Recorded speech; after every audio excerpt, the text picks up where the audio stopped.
It's the real and sincere Browns fan tuning in. A little late on my post than what I would like to be. Anybody that relies on me to be consistent with my content and to do what I say, I apologize to y'all first and foremost. So yeah, man, I'm gonna just go ahead and try to make this a quick one and first start off by saying, shout outs to all the military out there. Anybody that's out there fighting for your country and things of that nature. Um, just shout outs to y'all, you know what I'm saying? Because, for a cause, you know what I'm saying, other than yourself, you out there fighting and putting your work in, the time, your focus, your attention really, which is, the most thing that you is the most valuable thing that you can give to anything is your attention, and you guys are putting in that to that for reasons other than yourself. So appreciate your selfishness and thank you. I just want to get that out the way. All right, second, or well, not second, but into the real video. All right, so we got Browns versus Texans, man. A lot of stuff going on with this. Uh, Evidently, first off with the Texans, and I said this like a couple videos. I think just the last year video before all of that stuff with Deshaun Watson happened, and then I said that like there's something dark about him.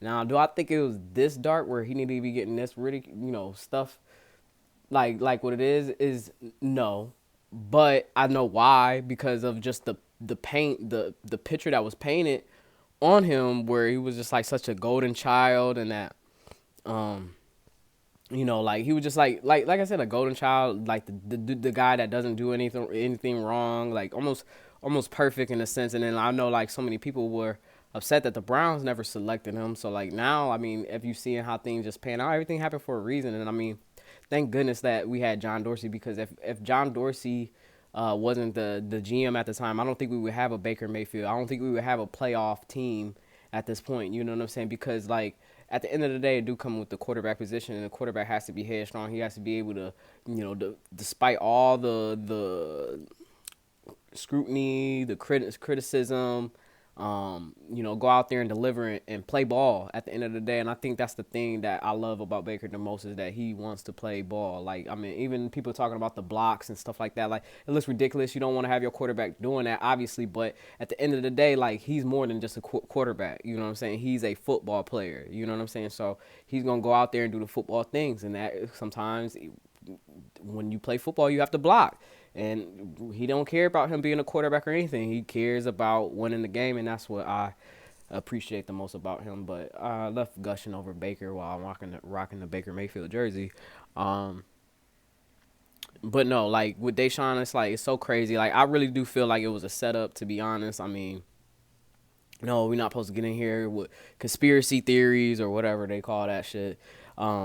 But I will say this: like there has been reports that the women that was telling on him, they knew the owners and all that stuff like that. So, I mean, that just goes to show, like, man, you go in there talking big woof, I'm mad because y'all traded players and this, that, and ruffling feathers of your owners. I mean, kind of sucks like that it has to be that way, but nonetheless, you ruffle some feathers, you know what I'm saying? You bite the hand that feeds you, per se. You're going to have some problems, and it is unfortunate that it has to trigger down to the personal life, because this was just a sport thing from what I understand. But like I said, I'm not there. I'm the only people that know is between them and the Most High, and that's it. You know what I'm saying? Because uh, I mean, we would never know. There's so many conflicting stories out here, and obviously, when you conflicting stories, it means you're trying to cover up something or something not there to begin with. So maybe he never did any of this stuff anyway. I mean, we would like to leave that out there too. So I mean, unfortunate, but now they got Tyrod. Now Tyrod is such a big person where everybody loves Tyrod, or loves to talk about Tyrod playing with the Browns. Um, and there's other players other than Tyrod. There's Terrence, T. Mitch, and I think it was a Pharaoh Brown. There used to be a Duke Johnson, but Duke Johnson, I think he might have got signed by the Jaguars, right?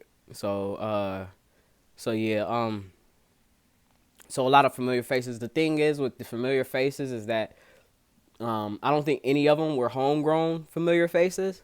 Tyrod only played a season with us, so like I mean, him playing the Browns, like, yeah, it may mean a little bit of something, but not really.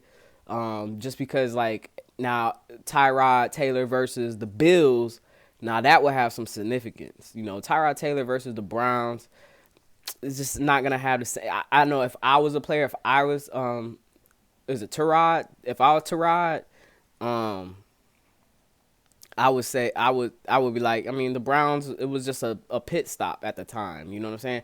Even with the Chargers, like, I would have a little vendetta with them just because of what happened with him over there, getting punctured in the lung. Like, that's crazy. But I'm very happy for him, because I always liked him. I know when I wanted him to come to the Browns. I know I started the channel for Baker, so it was like I was champion for Baker.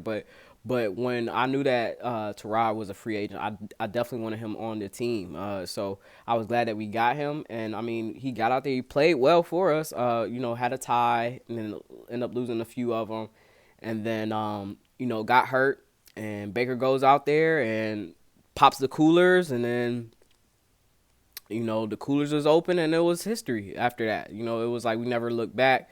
And I mean, ideally, that's how you would want the situation to happen. I mean, it was golden. I mean, to be honest, because it was like, Baker, you want to see Baker play, but it was like you don't want to just see him jump Tyrod, because it's like like I said, I wanted Tyrod there. I wanted to see him succeed and everything like that. But the way that he ended up losing it, being like off an injury, Baker go in there, step up, winning the game, pop the coolers. You know what I'm saying? Everybody was happy, good times. I'm great, she's great. Cooler's great, everything's great. Just everything was great. You know what I'm saying? So yeah, man. I mean, he was what you would want out of a bridge quarterback for sure, definitely. And more respect to him, and I definitely don't feel like he was taken for granted at all. Like, I think everybody knew what he was and knew what he was to our team and stuff like that. And it was just like when Baker got in, he took the most of it. And I mean, hey, it is what it is. And now T. Mitch, like I said, not homegrown, but loved him very much. So I'm sure he's going to try to make an interception or something like that. Hopefully, Baker has a perfect game. What I want to say about Baker is, I know I said this a few times, and I'm being very hard on Baker, but hey, oh well, I got to do it. Baker is going to have to, for us to get to where we need to get to. I mean, just in the regular season alone, I feel like Baker's going to have to throw for 3,500 yards and rush for about 500. You know what I'm saying? Like, whatever the average is that, like, Baker can't have no more negative plays. You know what I'm saying? He can't have everything. Only negative plays, like I said, is drops. But 1 yard, every time it's in Baker's hand, it got to go. You know what I'm saying? I don't care what it is. Like, Baker, you figure it out. I ain't saying, like, but I will say this. I love his footwork. His footwork has gotten great. I mean, the time I see it, man. I see the progress. I see the progress in the whole team, man. It's amazing, man. It's amazing to kind of, like I said, for what, I want to say since 2007 I was a Browns fan, maybe a little bit sooner. I mean, but so yeah, like, I mean, just to see the progress, I would say, from the Dennis Northcutt days to the, to the K2 and Braylon. I mean, well, that was a little bit before '07, was it? No, I think I still remember them. So maybe I was a fan back then. I don't know. But I'm not good with, ask Nate Zagura. Nate Zagura is good with the history of the Browns, man. I don't know how people can just obtain or remember, years and specific, because sometimes, like, I can't even remember, shit, what I did yesterday, you know what I'm saying, 8, you know what I mean? So it just, to remember that far. But anyway, to see where they at now, to be 13-point favorites, enter into this game, just the hard work, dedication. I mean, people don't like the Haslams or might feel some way about owners and stuff being football players, but give them credit for their relentless, effort of wanting to be a winner, not settling, not just writing checks, trying to get easy cash off the fans because they know, like, this is guaranteed money because we gonna ride out for the Browns. But I mean, it helps them because now when you start winning, now everybody is, woken up from the grave. Everybody, Thriller is a Brown fan. now, you know what I'm saying, and walking around and being proud of it. And I mean, it's rightfully so, because it's like when everybody wants to be on the winning team, you know what I'm saying. But for those that was on the losing team, you know what I'm saying, for so long and still treating them like winners, it's finally it's time for us to reap the benefits. So, shout outs to the fans that stuck out, because I think some of the players know what this is about. But yeah, man. I mean, this team, I know Coach Jeezy, he's getting a lot of ridicule because he plays zone. I didn't realize he played that much zone until after I watched the game, and I'm shocked too. Uh, but the only thing I could think of is that the team is so new that he was trying to play a vanilla defense. But you obviously can't play a vanilla defense against the goddamn Kansas City Chiefs, man. Like, come on, man. That's ridiculous. Like, we got the corners to man up. We should man up. But I guess Ronnie going out probably messed up some things, a lot of things probably.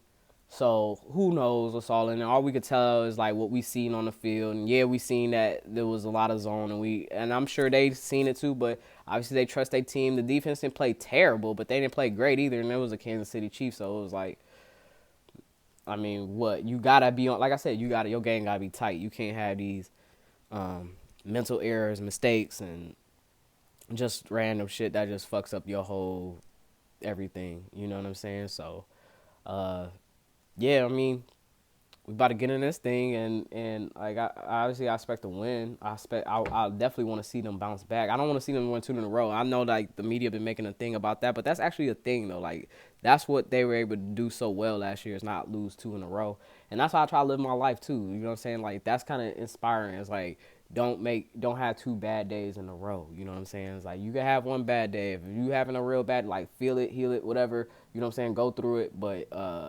don't let it, you know what I'm saying, be two bad days in a row. Cause I mean, and that's why I love football, because it's just such a sport where you can take it to life. But anyway, I ain't gonna really say too much. I'm gonna get back on here and let y'all know what I see after the game. The real sense of Browns fan. Peace.